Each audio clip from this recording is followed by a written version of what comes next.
What better way to celebrate spring than with some crafts and with things that you find in nature? I love it. And here with some ideas today, we have Gianna Kordatzky from Family Fun Twin Cities and Lisa MacMartin, owner of Heartfelt, which is in Linden Hills. Yes, we're a craft studio and shop there. Well, good morning, and thank you so much for coming in. Thank you.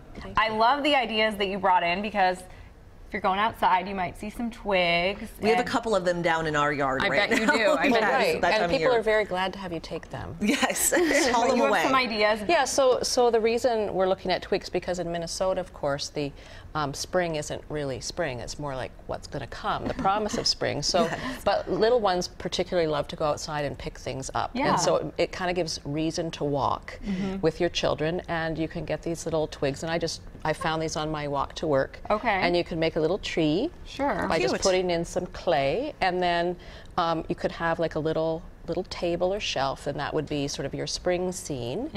And if you sort of start with this, and then you could add little pine cones and things as the snow melts and as you walk. Oh, it's so cute and so simple too for all ages. Yeah, and then it stays up too. I know, right? It's that fabulous clay, modeling clay. Good anchor. Yeah, absolutely. And then you can also make little animals. Now we tend to use these little wooden shapes just because it's easy. They're not breakable. You can make little chicks and bunnies, and here's an example of a chick. I love that. It's so cute. And the bunny is adorable. Bunny. I know, the bunny's super cute. And do you paint that then, or? Yes. Okay. Yeah, so do you guys want to give it a shot? Sure, we'll give it a try. Okay.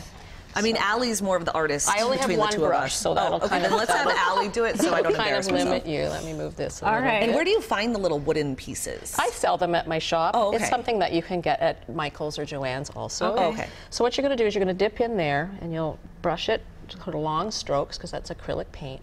And you can do a nice thin coat, and then you let it dry, and then you can do another coat if you wish. You can always add glitter. Quick, easy projects. Right, and these, and I mean, these are things that could also be done with real eggs. It's just, you know, bringing them here in the morning. A real egg probably is not the best thing. Right. I like the idea of the wooden pieces because you can save them for decorations for next year. And you can do lots of different things. Like we put shapes together. So this would be a bunny rabbit. Yeah. You know, we have these little silly chicks. Oh, cute. That are with glitter.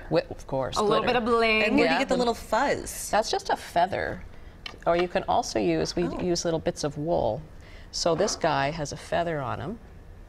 And after you finish your painting, Allie, you're doing great. She's doing fantastic. Very fast. And Gianna, really quickly, you guys are doing an event at Heartfelt coming up. We are. Heartfelt is one of our favorite places all over the Twin Cities, and we go everywhere in the Twin Cities. So that says something. Okay, what's the event? So we are having our spring fling on April 14th. So after the Easter, everything is happening. We are going to have a morning from 10 until 1 at Heartfelt with a spring fling open house type event. Wonderful. All right, mark your calendar, April 14th. Well, for now, ladies, thank you so much for coming in. I didn't quite finish the project. That's okay, because you'd put a little beak on there, and once it dries, a couple little eyes, and then we know what Allie will be doing after the show today. She'll be just sitting there decorating. And then you'll get well, thank you for coming in, and happy Easter to you both. Thanks for having us. Happy Easter to you, too.